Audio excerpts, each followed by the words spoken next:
Olá, como vai? Meu nome é Hugo Fernandes e o tema da aula de hoje é TCP/IP e roteamento. Iremos falar sobre roteamento TCP/IP, como ocorre, quais são as principais estratégias, né? E um pouco sobre roteamento dinâmico, né? Seus protocolos aí de roteamento dinâmico.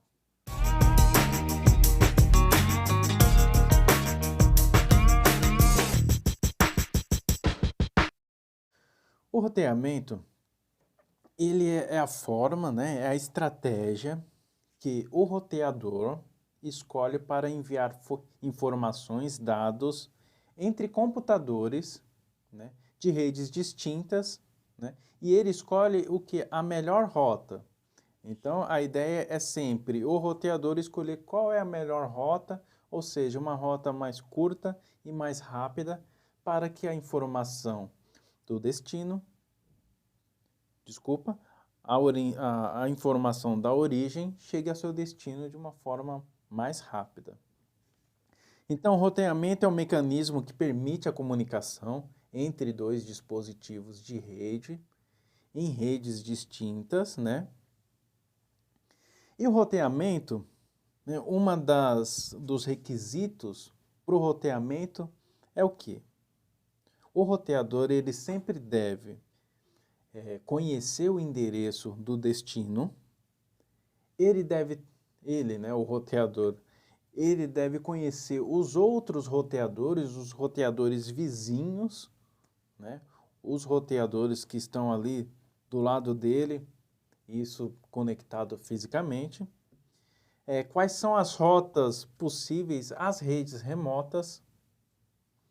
Qual é a melhor rota possível, né, entre origem e destino e como manter e verificar essas informações aí de rede. Então temos aqui um exemplo, né, uma estratégia aqui de roteamento de dados, o roteamento por vetor à distância. Esse foi uma das primeiras estratégias aí de roteamento para informações. O princípio básico desse algoritmo é o quê? É determinar as distâncias, aí quando eu falo distância é de um roteador para outro, e quando eu falo de roteador, vamos imaginar redes diferentes. Então, cada roteador é uma rede local diferente. Vamos imaginar aí para o nosso exemplo. Então, o princípio básico do algoritmo de vetor de distância é o que? Determinar a distância entre esses roteadores, né, para chegar de uma rede A, por exemplo, à rede D, à rede F. Então, o roteador, através desse algoritmo, dessa estratégia, ele consegue identificar qual que é a rota mais fácil aí, né? A rota melhor, a rota mais curta, a rota mais rápido. Esse protocolo é interessante salientar que ele suporta no máximo até 15 saltos. O que é 15 saltos? Ou seja, ele consegue alcançar... Eu só vou conseguir enviar uma mensagem, vou conseguir enviar uma informação pulando, né, saltando em 15 redes. Se a minha informação tiver com o destino dela uma rede, uma 16ª rede, por exemplo, se a minha informação precisar pular entre 16 redes, essa informação não vai chegar. O que isso quer dizer? Que esse protocolo, essa estratégia de roteamento, ela é indicada para pequenas redes, né, para pequenos complexos ali. Ela não é indicada, por exemplo, para a internet, que são grandes redes e eu não sei por quantas redes eu irei passar até chegar ao meu destino ali. Uma coisa interessante também desse protocolo, dessa estratégia, é que o roteador não tem o conhecimento do caminho inteiro, então ele não sabe qual é o caminho inteiro, né? Ele só conhece o quê? Qual é a direção, né? E qual é a distância até o destino. Eu quero dar um exemplo aqui para vocês. Então, na prática, um primeiro exemplo.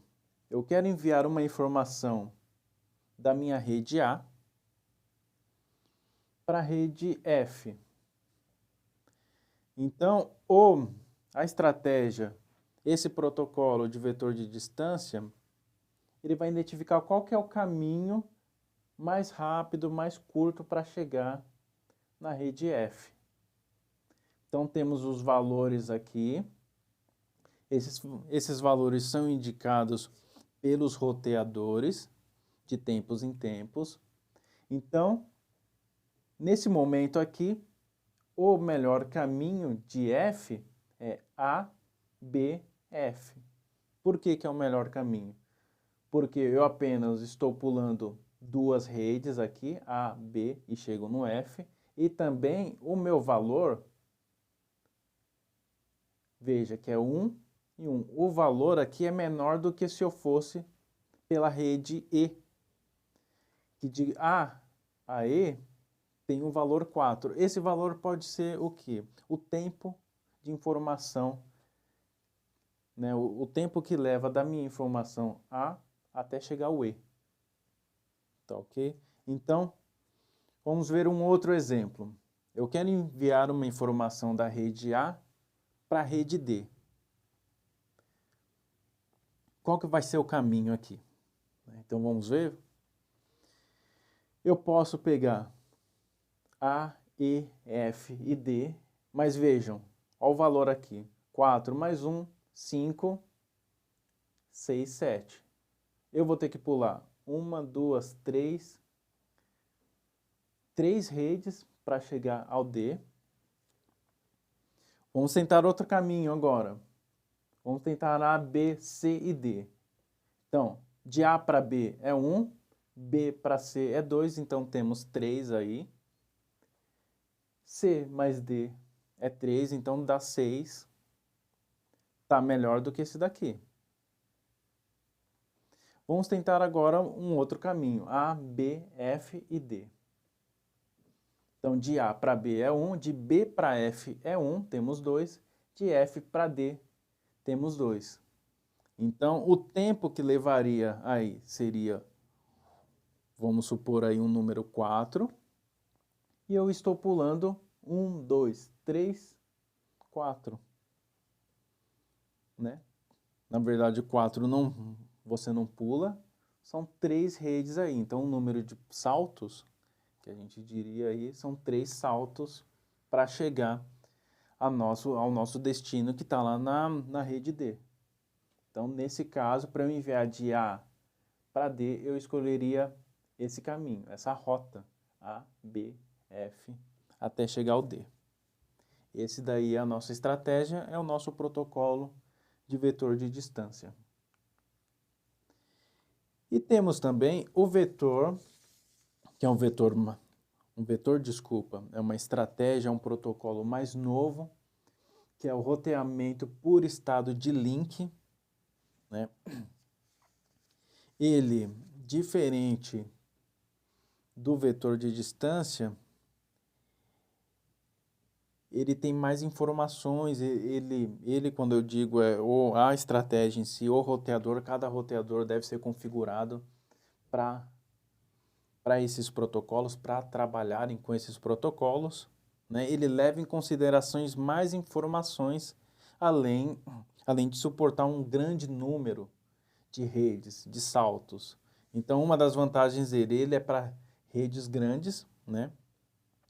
E diferente do vetor de distância, esse tipo de protocolo, ele não envia a tabela de roteamento para os equipamentos vizinhos, ou seja, para os roteadores vizinhos, né? Cada roteador só sabe qual é a distância para o próximo roteador e qual é a velocidade que a informação leva para alcançar, para atingir o outro roteador. A ideia básica desse protocolo, dessa estratégia, é o quê? Então, vamos imaginar cada roteador configurado com essa estratégia, né, de roteamento por estado de link. A ideia desse roteador é o quê? Descobrir seus vizinhos e aprender qual é o endereço de rede desse vizinho. Esse vizinho é o roteador do lado, né? Medir o roteador e o custo de cada um dos seus vizinhos, ou seja, o que é esse custo? É a velocidade, é a taxa de transferência de um roteador para o outro. Ele cria, né, ele vê essas informações, ele capta essas informações e cria um pacote com todas essas informações e envia para todos os roteadores que ele encontra nessa rede. E é lógico, ele calcula o caminho mais curto até cada um dos roteadores. Então, por exemplo, esse daqui é o roteador D. Ele consegue calcular qual é a rota mais curta para chegar em qualquer um dos outros roteadores.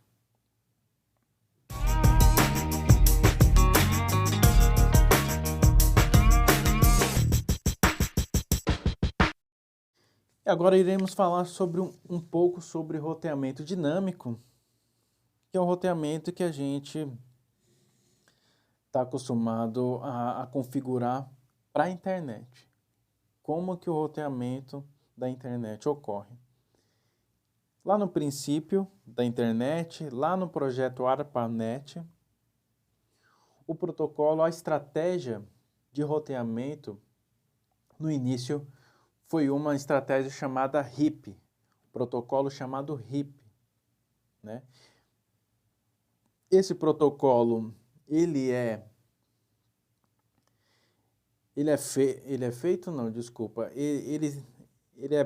embasado em vetor de distância, numa estratégia de vetor de distância. Se a gente lembrar, vetor de distância é para pequenas redes, né? Não necessariamente pequenas redes, mas pequenos aglomerados ali. Ele suporta apenas 16 saltos, né? Então, se a gente imaginar hoje a internet, a gente não conseguiria criar um roteamento utilizando o RIP, né? Mas o interessante é que ele é menos complexo. Esse protocolo, o RIP, ele é feito para pequenas redes, né? Um dos seus benefícios ali para a gente implantar isso é a configuração. A configuração dele é fácil. E quando eu digo configuração, você deve configurar isso lá no seu roteador e nas suas máquinas clientes, né? Mas uma das desvantagens é essa. Então, ele não consegue fazer esse roteamento para grandes redes. E também uma outra grande desvantagem é que ele ocupa muita banda de rede. Por quê? Porque a cada 30 segundos ele pega essas informações e envia para todo mundo via broadcast. Então imagina, 16 roteadores ali, se a cada 30 segundos todos enviam essas informações, você acaba ocupando essa taxa aí de banda da sua rede com broadcast.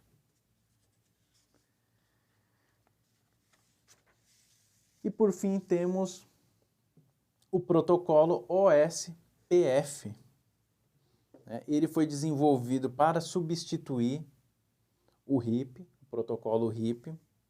Ele é embasado pela estratégia de roteamento de estado de enlace, né? Uma das principais estratégias aí, uma das principais formas de trabalho do OSPF é o quê?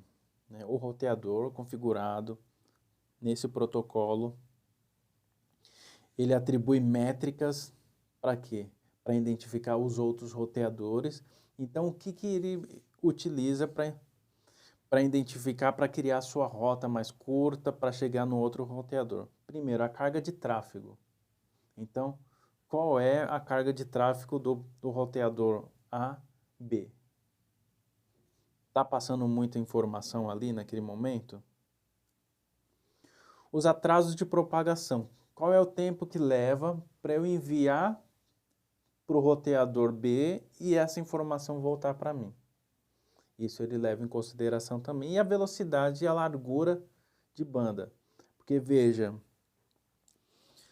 do A para o B é uma largura, mas do B para o C pode ser uma outra largura, uma largura inferior. E quando eu falo largura, é o quê? A quantidade de informações que passa entre essas redes aí. Duas desvantagens desse protocolo. Ele é complexo para configuração, né? Ele não é fácil como um RIP para configuração. Ele também necessita de uma maior, ele necessita de mais memória. Mas o que é isso? Então o seu roteador ele tem que, comparado a um roteador que só utilizaria RIP, ele teria que ter um número de memória RAM bem maior. Então ele necessita de mais memória RAM porque ele guarda mais informações, ele trabalha com mais informações aí. Isso como qualquer outro protocolo de estado de enlace.